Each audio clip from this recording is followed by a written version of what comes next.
In celebration of Native American Heritage Month, we're going to make the original superfood, pemmican.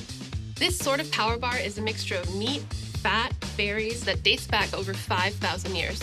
We're going to make a version that Sacagawea herself could have legitimately eaten. Hey there, I'm Sohla el-waylly, and this is Ancient Recipes with Sohla. In each episode, we take a dish you may recognize and attempt to recreate one of the oldest versions of it to ever exist. So it's a little cooking, a little history, and a whole lot of me. What's not to love?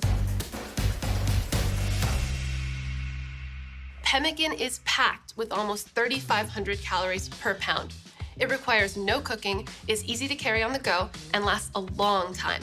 This made it perfect for Native Americans on hunting trips and the early frontiersmen. It is still one of the go-to survival foods for expeditions throughout the world. But before we dive into cooking, I reached out to an expert on Native American cooking who's done some amazing work integrating indigenous peoples' traditions with modern cooking techniques. Sean Sherman. So, in this episode, we're going to be making a very early version of pemmican, one that Native Americans likely were eating long before American settlers arrived and maybe even some of the frontiersmen had. So I was just wondering if there's any really important key things we need to know before diving in. Yeah, so pemmican, something I grew up with. We actually called it wasna growing up. I'm from Pine Ridge Reservation in South Dakota, so I'm enrolled with the Oglala Lakota Sioux tribe. And it's just a really common variation that you'll see in a lot of indigenous communities.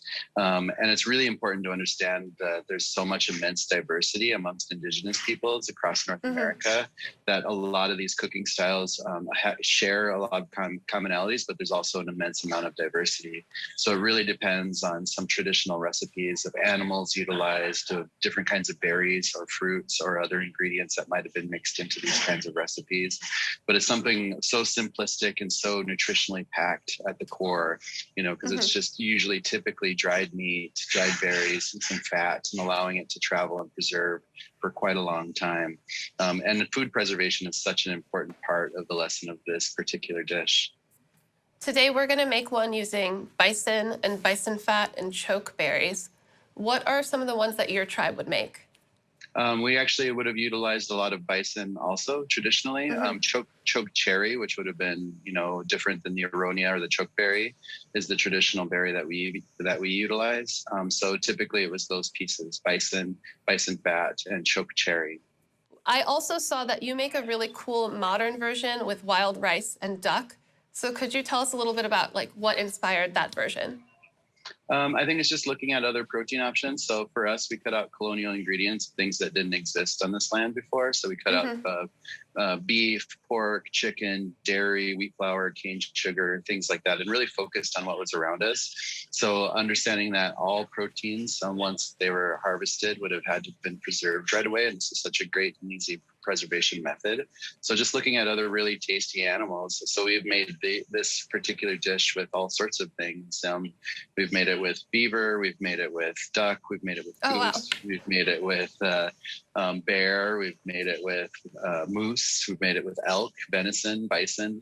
Because it's really, anything out there, all the game is literally game out there when it comes to being able to utilize these. So I'm just having fun. So we try to make food taste like where we happen to be. Here in Minnesota, where we have the true wild rice that grows on the Great Lakes here and all these lakes around Minnesota, which is completely different than the black wild rice that you find in some of the grocery stores. And it's really important just to think about the ducks and where they live. So we're using things like the wild rice and the blueberries and the duck and maybe some rose hips or something. Literally all these ingredients you can find just standing in one spot and looking at your environment. I've never had beaver before. Is it does it taste like chicken? No. I was wondering, what are some cooking techniques or ingredients that we take for granted that actually have origins in Native American traditions? Yeah, I think that people have to realize that so many foods and flavors came from the Americas. I mean, North and South America are huge, huge spaces. And seeing things like corn, like beans, like chili peppers and squash and sunflower seeds and chocolate. And there's just so much potatoes, there's so many pieces that originate from the Americas that have been, that are now considered, just original in so many other countries where they didn't come from, So looking at some things like, like pizza and stuff like that, or like where does all the tomato sauce come from, or looking at potatoes from different areas around the world. And it's important to think about where food comes from and the history of that. Yeah, that's one thing that's really like blown my mind, because we go back to like the original version of dishes. So seeing how Indian food or Italian food or Greek food wouldn't be what we know it is today without all of these indigenous American ingredients. Absolutely. So that's cool. Yeah. So our modern world is just a hodgepodge of all of this cross-cultural, and global sharing of foods and flavors everywhere. Yeah, I think it's definitely something that a lot of us have lost, because you just go to a grocery store and you buy berries and you don't think about all the work that goes into growing it and picking it and getting it to you. So it's amazing how indigenous people were so connected. Absolutely, because food was survival, but it was also cultural identity. It's something that really, it's the core of us, and just being so deeply connected, and having the benefit of having thousands of generations before us to understand how to utilize all of these plants and animals, and how to create sustainable food systems around us, and just the immense amount of plant diversity that we had in our diets and still have in our diets as indigenous peoples is so important, because the Western diet has never really embraced this wonderful like plant life around us, especially, with all these plants that are here and natural to North America. They've typically brought over a lot of European pieces to make us the staples that we see in the grocery stores, and completely ignoring all of this wonderful food and medicine all around us constantly. So with our pemmican today, I'm going to be seasoning it with salt and pepper. Is that like a good choice? Are there other like seasonings that you would have used, or do you usually just stick to the berry, meat, and fat?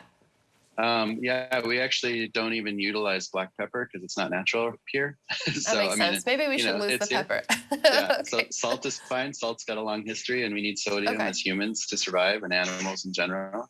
But we use maple sugar because that's from our region. Oh, that sounds so good. We use a little bit of a sweetener. Getting to know a little bit more about the history, I'm like even more excited about this. So thanks so much. But I have one more question for you. Absolutely. Okay, so what is one modern or ancient recipe that you'd like to see us trace back to its origins? Oh, that's a good question.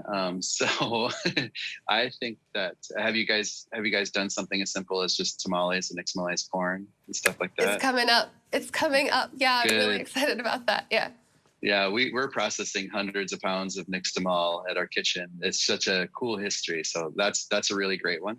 And something as simple as baked beans, could be another good one. Yeah, that's a good one. It really explores the history, because if you look at especially like where you are, like beans cooked with, some wild onions and some maple, and just a really simple piece like that. Cornbread is another great one. There's some really amazing traditional cornbread recipes and where you are. Oh, these are all great. In the Northeast. Yeah. All right. Thank you, Sean, for answering so many of my questions, helping me head out to my pemmican journey. Well, thanks. Will you guys come visit the restaurant sometime? Yeah, definitely. Yeah, we have some wasna on our bison tartare. Oh, that's cool. As a little garnish? Yeah. Oh, that's really cool. Yeah, so we just kind of sprinkle it on the top a little bit. It's really pretty. It's a really pretty dish. Bison on bison. Yeah. Awesome, cool. Thank you. So, like Sean mentioned, pemmican, or wasna as he called it, can be made with a variety of meat. We're going with bison, and here we have some lean bison and bison fat. So the first thing I'm going to do is get the bison fat rendering. This is raw fat, so we need to cook it to like make sure that any of the impurities or like little bits of meat that might still be attached fall to the bottom of the pot, and we get left with the pure fat. This will also like cook out any of the moisture that might be in the fat, so it'll last a really long time. To me, pemmican sounds a little bit like we're taking jerky and confit-ing it. Both jerky and confit last a long time, so I imagine that when you put the two together, they last forever. Native Americans would often also do this with suet, which is the fat that comes from around the kidneys of an animal. Okay, so next, our bison is pretty lean.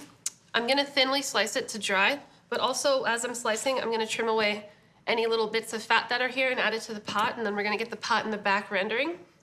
So this is a really simple process, but it does take a while. Rendering the fat's gonna take a few hours, and drying the meat's gonna take a few hours. But I'm just gonna get in here slice away. It's okay if there's a little bit of meat on there. That's why the process of rendering is gonna like get any little bits. We don't want any of this fat or silver skin in our dried meat because we want to pound this until it's really nice and fine, and it'll be easier to do if we don't have these bits in here. So today we're going to be drying the meat in a low oven.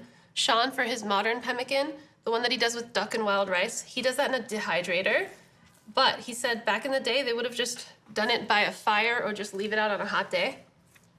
So I'm just going to try and get as much of it off as I can and into this pot.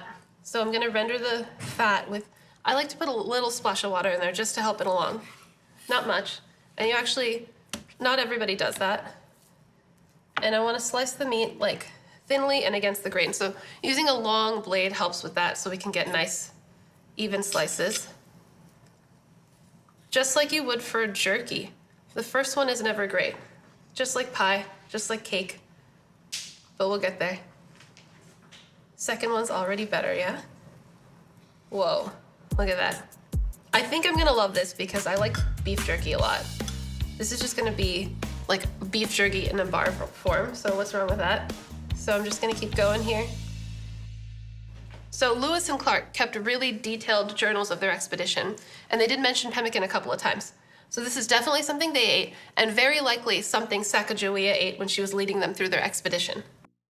So pemmican's definitely one of those dishes that everybody tweaks to their own tastes and preferences. So let me know, is there any recipe, doesn't have to be ancient, that you like to like tweak and really make your own? Let us know in the comments.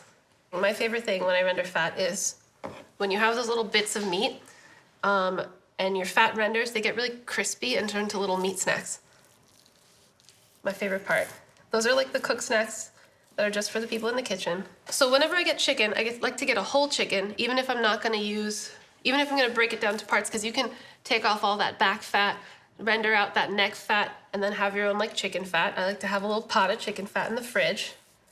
It's great every time you cook duck or bacon, there's always so much fat left over. Oops, whoops. Every time you cook duck or bacon, there's always so much fat left over. Never, ever get rid of that. It's like the perfect thing to cook your vegetables in, to make them taste like meat. If you don't like vegetables, just cook them in duck fat and you will like vegetables, I promise. Now that I've sliced up all my bison, I'm gonna render the fat. So I've got it in this pot. I'm gonna just add a splash of water, just a little bit to help evenly distribute the heat. And rendering out fat is exactly like making clarified butter or ghee. We're gonna slowly simmer it. You're gonna see that the bubble's gonna eventually subside, and that means all the moisture's cooked out and the brown bits are gonna fall to the bottom, and then it's time to strain and you're good to go. Now I'm gonna pop my bison in the oven to dry. My bison fat is rendered, and now I'm gonna strain it. So all of those little meaty bits are nice and crisp, the fat is totally clear, and I know that it's done because the bubbling subsided, so all the moisture's cooked out. I'm just gonna strain it to get out those little chunkies. And I never toss out those little chunkies. They're delicious. It's a great snack. Put it on top of like a salad for a little texture. It's pretty much bison chicharron is what's happened here. Now the word pemmican actually comes from the Native American Cree word pemi, which means fat or grease. So the fat is key. Look at it go. See how pretty these are? I love these little bits. Never waste it, never. Okay, cool. I'm gonna set this back there just to get it out of the way. And now we're gonna begin pounding. There's always pounding, there's always smashing. We can't not pound and smash. So pretty much all of the components for our pemmican is ready. We've got our dried meat, we've got our rendered fat, we've got our berries, our salt, our seasoning, and now we just have to pound everything and bring it together. So I'm gonna start by pounding up our bison. I'm gonna just do a little bit at a time. We wanna get this really fine and shreddy, like really fine. Nowadays, you could do this in a food processor or a blender, but back then they would have totally done this by hand.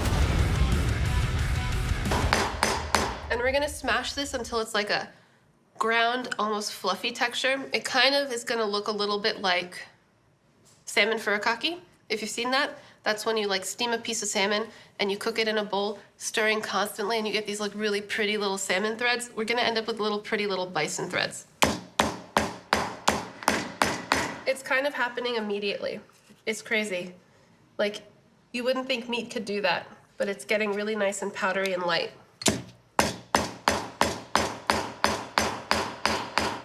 So in the 1810s, a major feud existed between two rival fur trading companies. This ban essentially cut the trading post of one of these companies off from their main food source because they relied so heavily on pemmican. This ban was called the Pemmican Proclamation, and it led to the Pemmican War between these two companies. So that's right, there was a whole war over pemmican. I've crushed up the last of my bison, and it happened a lot more easily than I thought. I thought it would be very tough to get this texture, but the bison was so well dried that it actually wasn't too bad. And now I'm gonna give these chokeberries a little smash as well.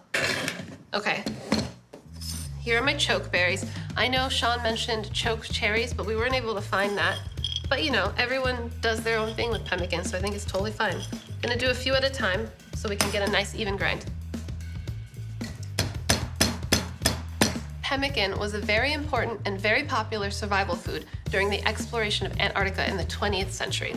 The explorers made their own varieties of pemmican, and they also used it in something called hoosh, which was a stew made with pemmican, snow, and dried biscuits. They even found tinned pemmican in old Antarctic camps dating back 50 years that was still good. Okay. Just a little smush on these, and then I'm gonna add it to my ground bison. The smushing is complete, finally. Now we're gonna mix it all up. I'm gonna season it up just like lightly. This isn't like jerky. You don't wanna go like crazy with the seasoning. We're not making teriyaki pemmican. So a little bit of salt, and you can really add nowadays anything to it. I'm gonna go for a little maple sugar after Sean's recommendation. No black pepper here. And the meat and fat only version actually lasts up to a year. So it really makes sense how this would really help you in between crop harvests. So I'm gonna give this a quick toss, you know, evenly distribute the salt and the maple sugar before I add the fat. And then we're gonna mix it all up, form it into patties. Once again, I'm gonna listen to Sean. I was thinking of it being like these perfect little square power bars. That's not ancient. They wouldn't have had loaf pans back then, so we're gonna do it by hand. And I think it's like also gonna be nicer because they're all pre-portioned, you know. Grab your pemmican and head out to the hunt. So we're all tossed now. It's smelling really good because we started with good bison. So already, I think this is gonna be delicious. I'm gonna add our fat. Maybe not all of it, let's see. Let's see how much we're gonna need. I'll hold back on a little. I'm guessing we want this just to come together. Now I get now, the fat is gonna help it last a long time without the need for a ton of salt. Jerky, you need a lot of salt because the salt kind of prevents it from getting moist again, you know? The fat's gonna protect it from, you know, the moisture in the air and things like that, make it last longer. But yeah, I think I do need all of it. Let's get in there. And I think I'm gonna get in there, mix it with my hands. I want this to be really evenly incorporated before I start forming it into patties. No fat left behind, you know? We rendered this ourselves. Back then, they would have butchered this bison themselves too. Not go down the street and pick it up like we did. Okay. Bison fat's really interesting. It almost feels like beeswax. I haven't really worked with it before. It's more stiff than beef fat, probably because it's a leaner animal. Oh yeah, and this is coming together really nicely, almost like a bread dough. Kneading and smashing, the classic moves here on Ancient Recipes. I didn't know what to expect, but it smells really good. The rendered fat has like a toasty aroma. And I guess now let's make our patties. And we're gonna just let these hang out and set for a bit, and then they're gonna be ready to taste. Okay, so this is just like, you know, forming a hamburger, but dry. I wonder if you can make a pemmican sandwich. Why not? I love the idea that Sean had of his bison on bison dish where he puts the pemmican on top of the tartare. I think that's really cool because you're getting the same thing in 2 different textures. It's gonna probably have totally different flavors because you've got totally raw and very, very much cooked. All right, patties. We patty them up. So Native Americans have been making pemmican for a long time, but it wasn't until the settlers arrived that accounts of pemmican and the ingredients used in it was actually written down. All right, I got my last pemmican patty all formed up, and now I'm gonna let these rest for a bit, and we're gonna come back and taste it. Our pemmican has had some time to rest, and now it's time to taste. It has firmed up a bit. It's almost like those threads of meat really soaked up the fat. So I'm excited to get in here. Okay, let's take a look at this texture. Ooh, it really feels protein bar-y, like very much so. I wasn't expecting that. It feels moist even though it's dry from that fat.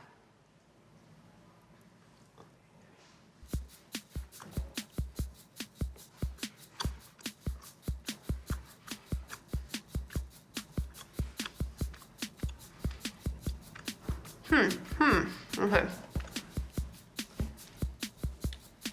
I want a little more salt. I really like the pops of the chokeberries. They have some acidity that cuts through all the richness. It actually doesn't taste as meaty as it smells, surprisingly. It really just tastes like a power bar in a lot of ways. Like, you know those power bars that are kind of like dense and like chewy? It's like one of those chewy power bars. The thing that really does it for me are the chokeberries, because other than that, it's a little bit bland. I would want like a lot more salt, but that's like, I have a salt problem. I'm gonna actually try a chokeberry on its own. This isn't something that I've had before.